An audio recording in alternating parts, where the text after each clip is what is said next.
एक समय की बात है। एक छोटा सा गांव में एक दादी माँ रहती थी। दादी माँ बहुत प्यारी और दयालु थी। उसके पास बहुत सारी कहानियाँ होती थी जो गांव के बच्चों को खुश कर देती थी। एक बार एक बच्चा अपनी दादी माँ के पास आया और बोला, दादी माँ मुझे एक कहानी सुनाइए ना। दादी माँ मुस्कुराई और बच्चे को बैठाकर कहानी सुनाने लगी। उसने कहा, बच्चा, एक समय की बात है। एक गांव में एक छोटा सा लड़का रहता था। उसका नाम रोहन था। रोहन बहुत ही शरारती और मस्तीखोर था।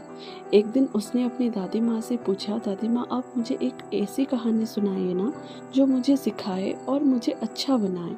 दादी माँ ने मुस्कुराते हुए कहा, बेटा मैं तुम्हें एक ऐसी कहानी सुनाती हूँ, आप बहुत खुश हो जाओगे। एक समय की बात है। एक जंगल में एक शेर रहता था।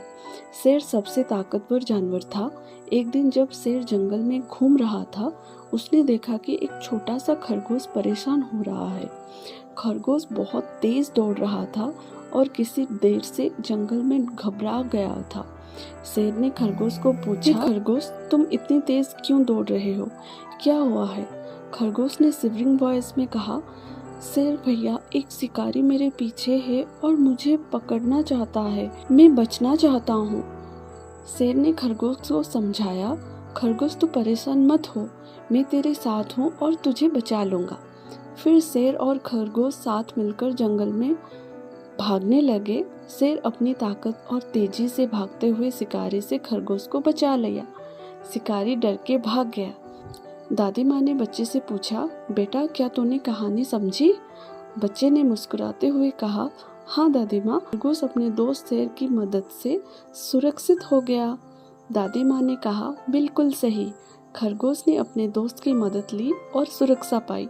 इस कहानी से हमें ये सीख मिलती है कि हमें अपने दोस्तों की मदद करनी चाहिए।